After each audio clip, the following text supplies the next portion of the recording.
Welcome, friend. I'm James, your host, and today, we're diving into another captivating episode. Grab a drink, get comfortable, and get ready for a powerful story that's sure to resonate. If something hits home, share your thoughts in the comments. Let's dive in.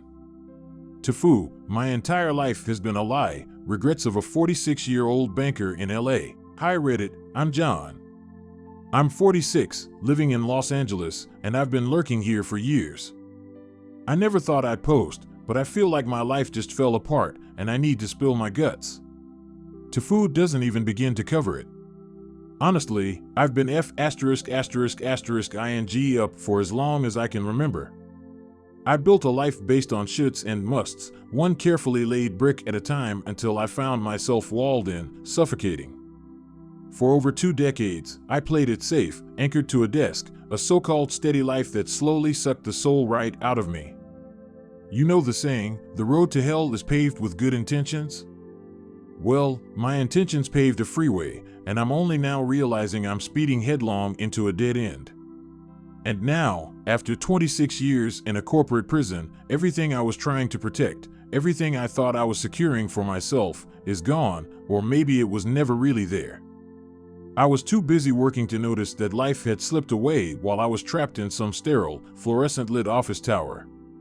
I was too busy being responsible to notice that the years had gone by like a blur, just an endless parade of deadlines and emails, leaving no room for anything real.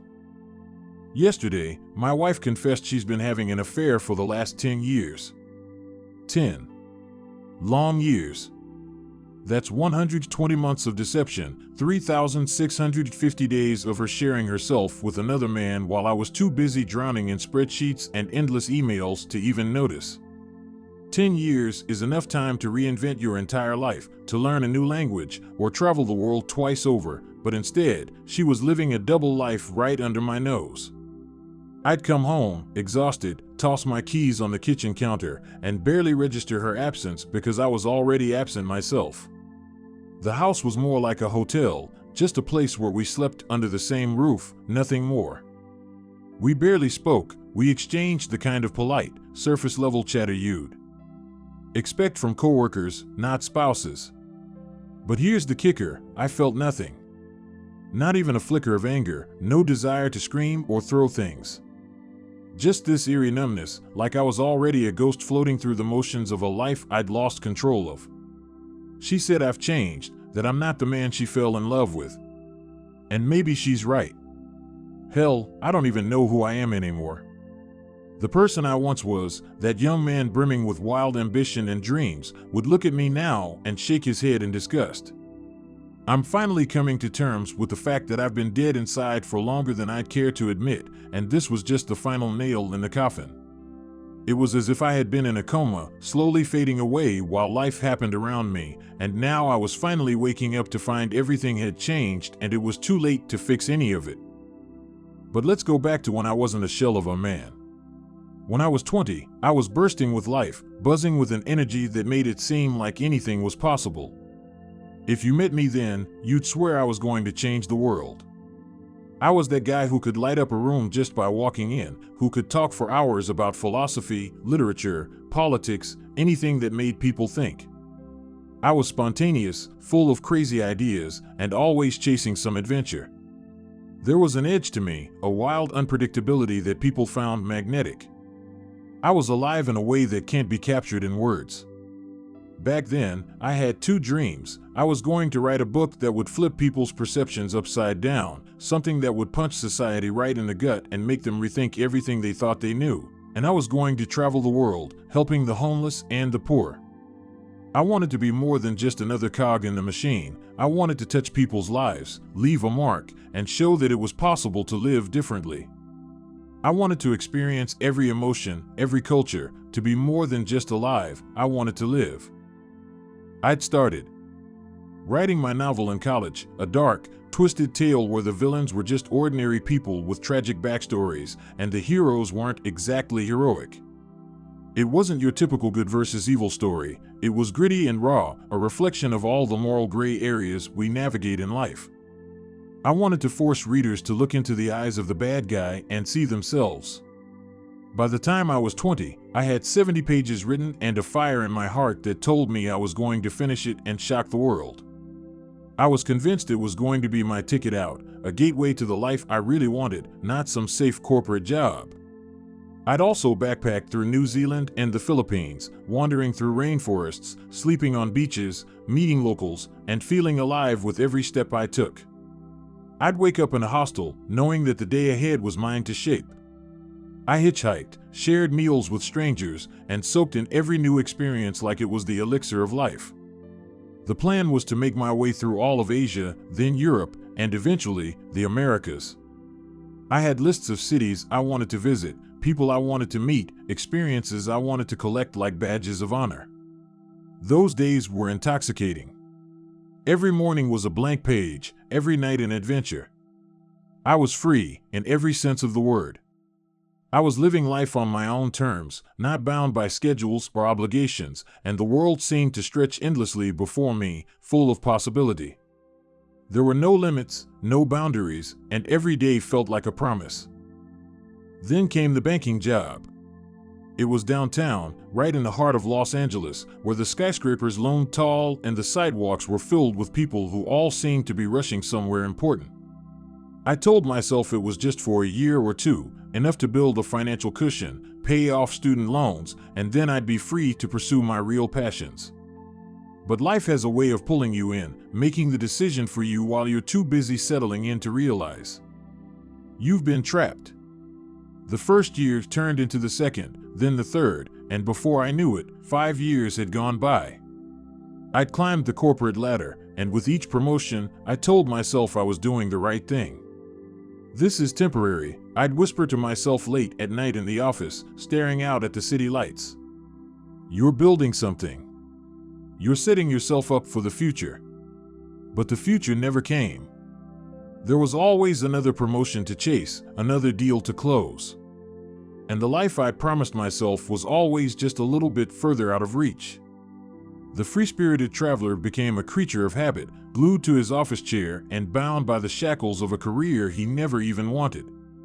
The manuscript, my backpack, my camera, they all collected dust in the corner of a closet that I rarely opened, almost as if keeping the door shut on those relics of my past could make me forget the life I was supposed to be living. Each passing day made it easier to ignore the dreams I had once held so dearly.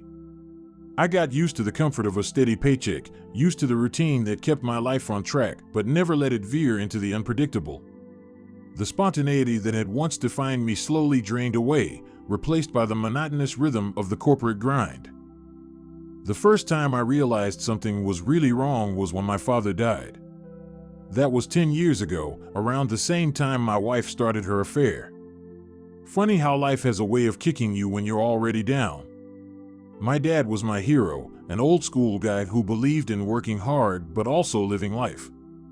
He was the kind of man who'd take me fishing as a kid and talk about everything under the sun, love, loss, the meaning of life. I remember him calling me, voice shaky, telling me he didn't have much time left. I promised I'd visit, but the days slipped away, each one filled with more urgent work, and then he was gone. Just like that. I hadn't seen him in 15 years. When my mom called to tell me the news, I was in a meeting, discussing some meaningless quarterly report. I muted the phone, clenched my jaw, and finished the meeting like it was just another day. It wasn't until much later that night, when I was alone with a bottle of whiskey, that I let myself cry. I sat in my office for hours, staring at the darkness outside, wondering how I had let time slip through my fingers. I kept replaying every missed call, every time I said, "Next weekend, I promise." But next weekend never came, and neither did the chance to say goodbye. I kept thinking about the last time I'd seen him, how I'd said, "I'll be back soon." Those words hung in the air, mocking me. I hadn't been back, and now there was no going back at all. I remember sitting in my office, staring at a picture of us fishing when I was a kid. He looked so alive, so present, and I realized I hadn't felt that way in years. I'd become a ghost, drifting through my own life, haunting boardrooms and client dinners, but never truly living. The realization hit me hard. I'd built a life around avoiding risks, avoiding failure, but in doing so, I'd also avoided everything that made life worth living. I wasn't just mourning my father, I was mourning the person I used to be, the one who had big dreams and the courage to chase them. Somewhere along the way, I had let that version of myself die. I had become the very thing I swore I would never be, a man who settled. My son was born around that time, and I thought maybe becoming a dad would give me a sense of purpose again. I convinced myself that fatherhood would reignite the passion I had lost, that it would fill the void inside me.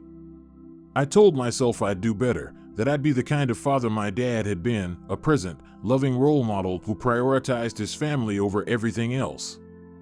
But the truth is, I was too far gone by then. I didn't have the emotional capacity to give my son the kind of father he deserved. I became the guy who showed up for dinner but left before dessert, who sat through school events while checking emails on his phone. I was there, but I wasn't there. I was always distracted, always thinking about work, about deadlines and promotions. My son grew up right under my nose, and I missed it. I missed the scraped knees, the bedtime stories, the moments that could have bonded us. I missed the chance to be a real dad. Now, he's a teenager, a stranger living in the same house as me. I don't even know his favorite music or who his best friends are. The gap between us is more than years. It's a chasm that I'm not sure I can bridge. I try to make small talk, ask him how school was, but the conversations are awkward, stilted, like we're two people meeting for the first time. I don't blame him for keeping his distance. I've been a ghost in his life just as much as I've been in my own. I can see it in his eyes. There's no connection, no warmth, just a polite indifference that cuts deeper than any words could. And I wonder if it's too late to change things, if I'm too far gone to be the father I should have been all along. And then there's my wife. We'd been together since college, young love, filled with the kind of passion that makes you think nothing could ever tear you apart. We used to stay up all night talking about our future, planning road trips, and laughing about the absurdity of life. We were each other's whole world. But slowly, like a frog in boiling water, our love turned lukewarm, then cold. The little things that used to bring us joy, the inside jokes, the spontaneous dates, the late-night talks, started to disappear, replaced by routine and resentment. The little things that once made us laugh turned into irritations. We'd go out to dinner and spend more time looking at our phones than talking to each other. Sex became routine, then rare, and then it just stopped altogether. I'm not saying she's innocent. Cheating for a decade is a betrayal that's hard to forgive. But if I'm being honest, I abandoned her long before she ever betrayed me. I was there physically, but my mind was always somewhere else, thinking about work, about things that didn't matter. I didn't notice when the light faded from her eyes or when the laughter disappeared from our conversations. I didn't see that she had become just as lonely and unfulfilled as I was. Somewhere along the line, we went from being lovers to being roommates, then to strangers who shared a bed but nothing else. I don't know when it started exactly. I guess it was a slow burn, years of unspoken disappointments, 1,000 tiny moments that chipped away at what we had until there was nothing left. And then one day, she told me she'd been seeing someone else for 10 years. The way she said it was almost casual, like she was confessing to something much smaller, like sneaking a cigarette when she thought I wasn't looking. For how long? I asked.